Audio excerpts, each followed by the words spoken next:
Hey, it's Benji Cole, son of Al Cole from CBS Radio and host of the syndicated talk show, People of Distinction. The talk that gives you an in-depth view of some of the most dynamic, intelligent, and successful people on the planet. Available across all major podcast distributors. And like I mentioned, people, if you keep following, we're going to continue to put out the content. Now sit back and strap in because we are delighted to showcase this next guest on our network.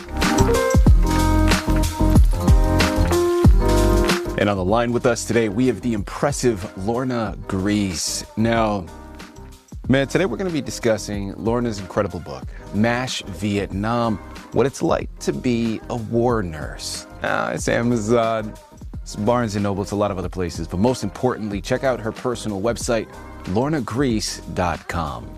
There, gather more information on her book, hyperlinks set up to take you to the purchasing pages. Man, I'm telling you, it's a one-stop shop for everything that she has in store, and you can't go wrong. Again, that's lornagriess.com. And I quickly want to point out the fact that she was brought to us by Barnes & Noble. So for writers out there watching right now, if you need some assistance moving the book you just worked so hard to create, head on over to marlnoblebookrareview.com and gather all the ways that their fantastic team is going to help you do just that. And people, listen, it is an absolute pleasure to have Lorna here on the line. And right there in the title, you have an idea of the discussion at hand today. Lorna is the absolute embodiment of a person of distinction, okay? She went to Vietnam because she wanted to do something good. But coming home, she found herself in a country that didn't want to hear about it. See, this is a paradox of the war nurse, hailed in the field but silenced by the culture that they were fighting for. This is nuanced, man, and today we are unpacking the fear, the grit, and the complicated homecoming of a woman who witnessed the worst of humanity, but above all else, held on to her own. This is a fantastic discussion point. It's an even better book to add to your shelf. And trust me when I tell you, we're going to scratch the surface here today, but you're going to want to run and pick up your copies. Sit back and strap in. Lorna, first and foremost, welcome to the network, and thank you very much for being a guest. How are you doing today? I'm doing just fine. Yeah, thank you. It's a pleasure to be here. Well, listen, the pleasure is all ours, okay? I really do mean that. Lorna, I've had a number of guests in the past that have served in the military in varying degrees, and there is something about seeing things firsthand through your perspective that we as the audience, it's intriguing, it's enticing because it gives us a glimpse of a war that we only see in movies, we only see in television shows, we only hear about in the history books. So I know that I'm definitely looking forward to this discussion, and I know my listening audience is as well. All right, so again, thank you for writing the book. Thank you for being here with us to discuss it. Let's jump in. First and foremost, tell us a little bit more about yourself and your background. Okay. I'm a native Californian and grew up in several different places. Mm-hmm.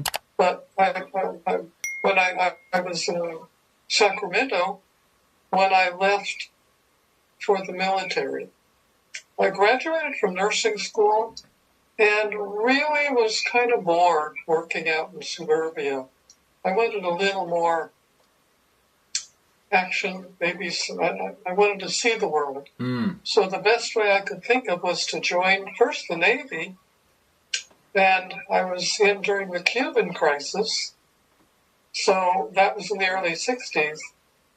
The Navy wouldn't let women go very many places at the time. Mm-hmm. So the Vietnam War started up, and I looked and I thought, why not?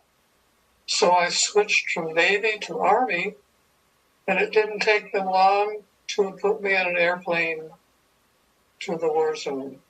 And I have never been sorry. Lorna, let me tell you, listen, it's interesting.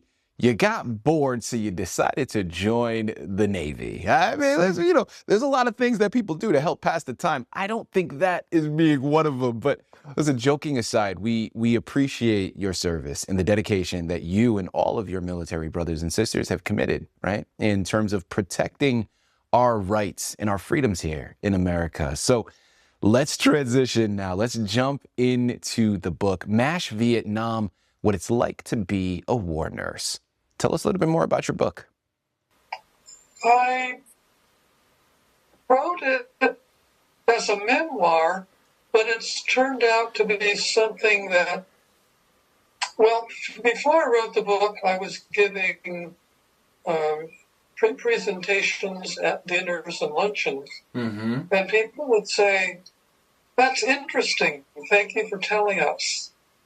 They actually listened to what I said and realized why their fathers, sons, daughters were a little strange when they came home. The war does change you. And unless you don't really realize yourself that you're changed until you go home and realize that you don't fit into your community anymore because you've changed. You've been in a camp out for a year with 300 or so of your people you didn't know when you got there, working with field equipment, which is ancient versions of what you use in a hospital today, but mostly because they run out of electricity and water and everything in a war zone. So you need something that will work under any circumstances.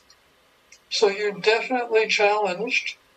You're challenged socially, medically, personally, and it's hard. It's hard. You leave home, you leave everything that you know behind, and step by step, you learn different things, and the different things change you. You learn to survive. You know, Lorna, I think you're saying something that is very interesting about the narrative, right? And about the circumstances. And, you know, the closest correlation that I can come up with, the example that instantly hits me is my wife is a physician, okay? And working in the medical field, she comes home all the time with stories that she tells me and encounters that she's had in the surgical procedure room, dealing with patients. And, you know, it's funny, I remember when we first started dating, I was fascinated by this field, and I remember having conversations with her, and the thing that was quickly recognized was how, in order to survive in this environment, you almost have to become detached to a certain degree, right? To find ways to deal with a lot of the everyday circumstances. And I'm sure that you experience that as well, right? Like, you have to understand that, listen, part of the medical field is death. A large part of it is, right? And you want to be there as the provider, and you want to offer as much assistance as you can to the patients, but you understand that you can't save everyone. And in order for your livelihood and for your own mental well-being, again, you have to find different ways to cope. And listen, the book's title also overlaps with a very popular television show, MASH, right? A lot of us remember growing up watching that. I remember vividly growing up in watching that show. And I know within it, they used humor to cope with the horror that they were experiencing. Okay, utilizing that, I want to now translate this question to you. Lorna, when you were going through the day-to-day environment and the procedures that you were constantly encountering, was humor a survival mechanism for you and for your colleagues? Or, yeah, listen, maybe not humor, right? Like, if it wasn't humor, what was the mechanism that you all used to cope and to continue to push forward every single day? Well, I looked at this as every patient we got. Well, we only had men. Women were not serving in Vietnam in those kind of roles. But every patient we got had someone at home wanting them to come home. So it was our job to see that they got there. For the most part, we did. We lost it. If they made it to the hospital in Vietnam, they usually made it home. And that's was my concern every day. Humor, anywhere you are in day-to-day life, there's humor. So it isn't really used as much as it just comes up. Mm-hmm. We didn't get any depressed patients, none. They were all happy to be there. But there are a few stories in the book that indicate that. And most of all, they wanted to go back to their units when they were out of the hospital. That wasn't possible at some time because they were air-evac to a larger hospital if they needed more care, or air-evac home if there isn't anything we could do for them in the war zone. So it's day-to-day living, and there's humor, there's sadness, fatigue, energy. It's all there. You just have to get over your circumstances and go with it. A lot of times we didn't have running water. We didn't have telephones. There were no cell phones. There were no phones at all. The headquarters had a phone that called out and received calls. But it was a short distance to run to the intensive care unit and say, hey, you got a patient coming in. One time it was a Vietnamese baby with croup. And before I could say, we don't have facilities for a child, the door burst open and there was a child followed by mother, parents, and a doctor. You just have to learn to cope with that. People, I'm telling you, this is a book that you're going to want to add to your shelf. Okay, remember, it's Amazon, it's Barnes & Noble. Most importantly, check out her personal website, lornagriess.com. Remember, it's entitled MASH Vietnam, What It's Like to Be a War Nurse. It's going to open your eyes to a lot, okay? Head on over there, purchase your copies today. My follow-up now that I want to go into here with you, Lorna, you mentioned earlier about transitioning back to civilian life and the obstacle that was for you. Let's explore that a little bit further, okay? What was the biggest quote-unquote civilian problem that you encountered at that time? Tell us a little bit more about that. Civilian nursing was rather routine.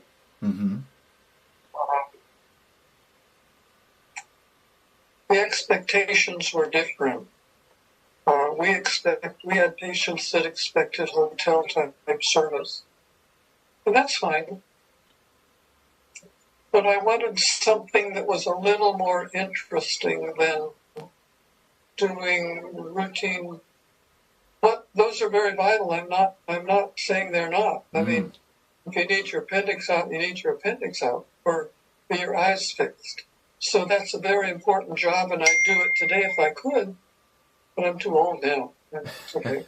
But I wanted some more excitement than that. You know, I wanted to do things, see places. So that's what I did. Lorna, a two-part question here with this next one. Okay, first and foremost, if you had an opportunity to go back in time, if you could go back to your early 20s, and you were able to offer one piece of advice to a younger Lorna, what would it be? And then secondly, what would be a piece of advice that you're offering to younger readers now that are picking up your book, that are reading your book? What's a piece of advice that they can pick up? Oh, gee. I am glad to see so many women serving, first of all. The problems are different for women than they are for men. And women are now serving in the artillery and Air Force and all the war specialties that they didn't serve in Vietnam. So, make sure you know what you want. Make sure you know what you're doing, and do it well. focus on your role and do it well. You're there for a reason.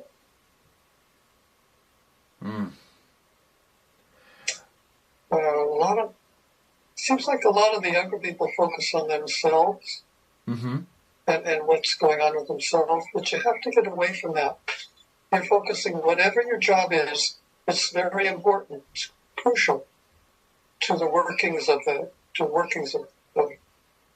whatever service you're in. If you don't screw the screws in an airplane wing right, you have a problem. So you have to really focus on it and get it right.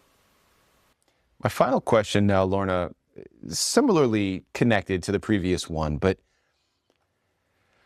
what are you hoping your readers take from the book, right? After they close that last page, what is the lasting thought or question that you hope that they carry with them? I hope it helps families understand a little bit better about what their kids are going through. When you're in a war zone, you're on adrenaline 24/7. Sure, you sleep, but it isn't very good sleep. And you're not in a safe place. You're dealing with circumstances you've never dealt with before, with people that you didn't know yesterday. You do now. You get to know them very well. But most of all, you get to know yourself. So don't be too critical of yourself. Let yourself grow. Lorna, thank you. All of your friends have changed. None of your friends have changed, but you have. And you don't fit in at home anymore. Anybody. But don't let that upset you. Keep moving with where you want to go.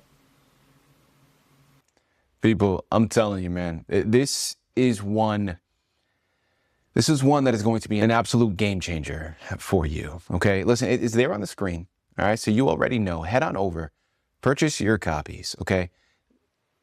This book pulls back the curtain on a piece of history that we've all been told. A lot of us think we know, but rarely see through the eyes of not only a first-person experience, but more specifically a woman's experience.